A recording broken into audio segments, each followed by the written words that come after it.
Alors, bienvenue encore dans cette émission.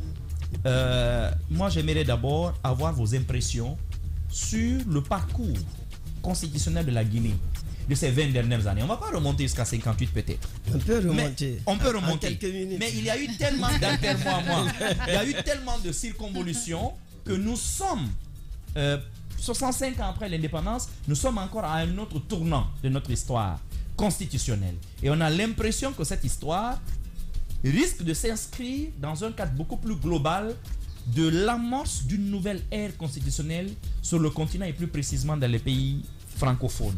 Quel est globalement votre regard sur le passé constitutionnel de notre pays? D'abord, sur le passé constitutionnel, nous devons retenir qu'aucune constitution guinéenne n'a été appliquée.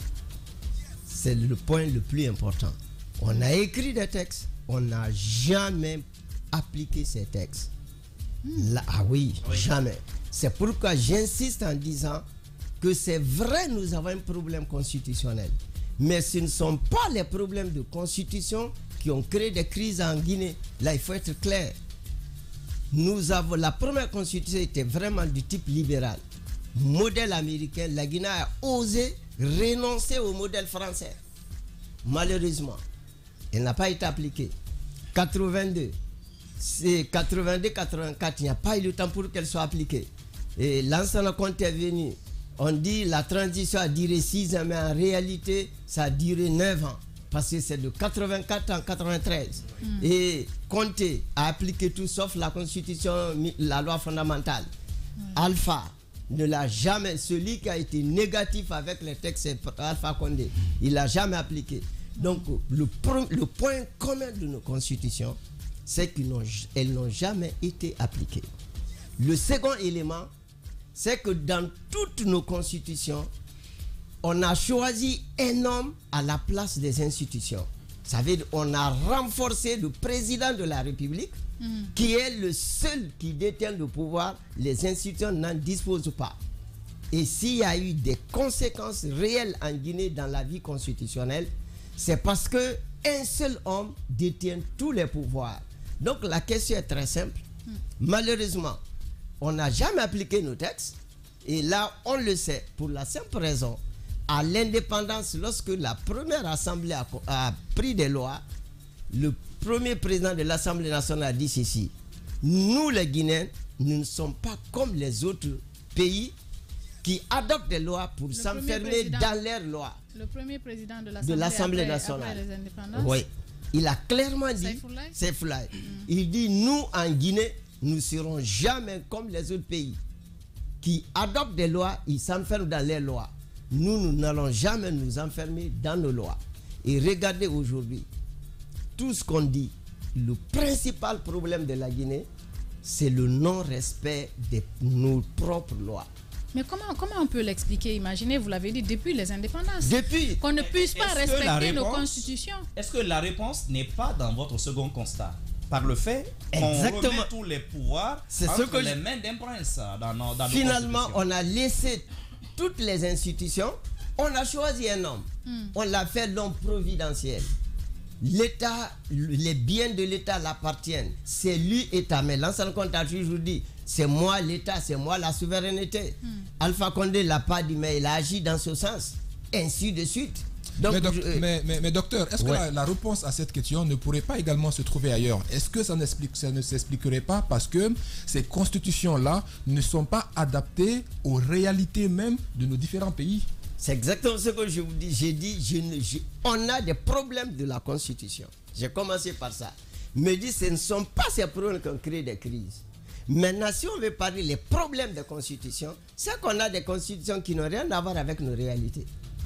Ça, c'est un autre problème. Mais pourquoi je ne mets pas devant? C'est parce qu'on ne l'a pas appliqué pour montrer ceci fait. Mais en réalité, toutes nos lois, quand vous prenez n'importe quelle loi, là où nous copions, d'ailleurs, la Guinée copie la France qui a assez de problèmes. C'est-à-dire nous copions des gens qui ne devraient pas être des modèles. Sur ce plan politique et juridique, ce n'est pas des modèles. Et c'est là-bas que nous copions. Maintenant, la question, toute loi a une histoire. La loi ne vient pas comme ça d'un coup. Mais nous attendons, la France constitue son histoire. fait toute sa vie, adopte une loi et nous copions cette loi. Comment vous voulez que ça marche? Alors, docteur, on parle aussi de la consultation des peuples, des citoyens guinéens. On a l'impression qu'à chaque fois, on nous impose des lois, que ce soit des lois organiques et entre autres, la dynamisation, l'information vient après. Est-ce que le problème ne viendrait pas de là aussi lors des consultations des citoyens? En réalité, moi je dirais qu'il y a eu 2 grandes consultations en Guinée par rapport à la loi. Lorsque, à l'indépendance, lorsque la loi, le code civil devait être adopté, il y a eu consultation. Sous l'ancien Conté, la loi fondamentale, il y a eu consultation. Mais attention, quand vous partez avec une idée donnée vers un peuple qui a un niveau vraiment pas élevé, ce que vous voulez qu'il vous restitue ça. Je veux dire, la manière de poser la question, vous pouvez forcer votre réponse. En réalité, on est parti se promener, j'appelle pas cela des consultations. Mais docteur, il y a eu pire en Guinée. Ouais. Le 22 mars 2020, je ne sais pas si vous avez fait l'observation, sur le bulletin du référendum, la question qui devait être formulée n'existait même pas. Mais C'était écrit simplement oui ou non. C'est-à-dire que même normalement, quand il y a un référendum, c'est une question qu'on pose, il n'y avait pas de question.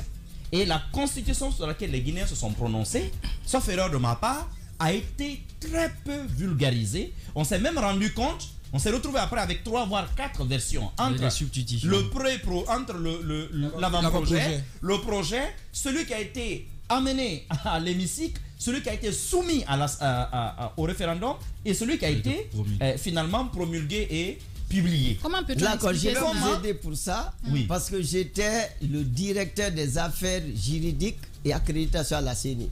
Normalement, ce document devait être avec moi, parce que c'est la CENI qui a organisé les élections. Moi, directeur, j'ai jamais vu ce projet. Wow. On n'est pas. C'est pas possible ça, les docteur. gens. Non, je vous le dis. J'étais le directeur du département juridique accréditation. Et vous étiez commissaire? Commissaire. Vous n'avez pas vu le projet Je n'ai qui a été soumis à jamais vu référendum. le projet que nous allons partis soumettre au référendum. Moi, je n'ai pas vu. Et personne ne vous dira qu'il a vu.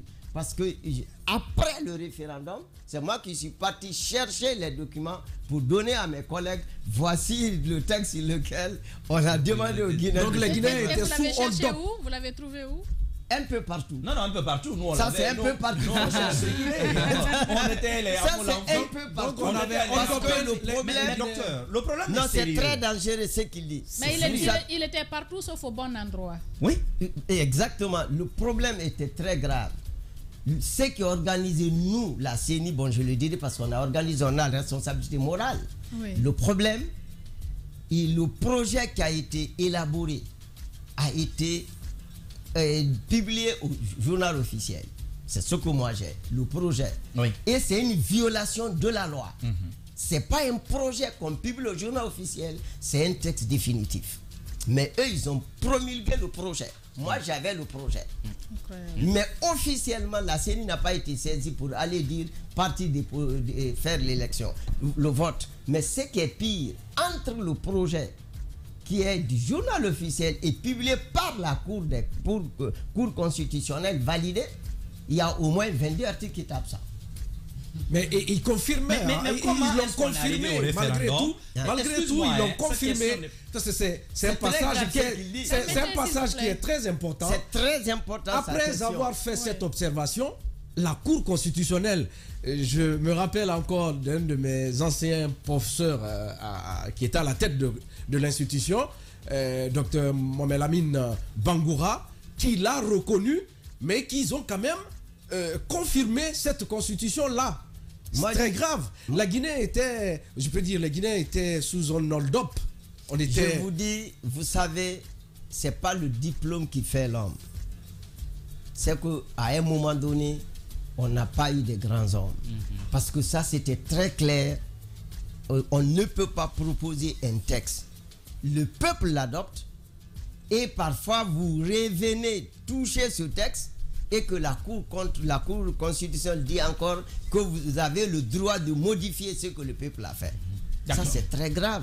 Donc c'est une tache noire sur l'histoire de la Cour constitutionnelle de la Guinée. Mais Ce chez sont vous- mes amis qui étaient là-bas, la plupart de mes étudiants, mais ils ont donné une tache noire indélébile sur l'histoire de la Cour constitutionnelle en Guinée en validant ce qu'ils ne devraient pas valider. Mais chez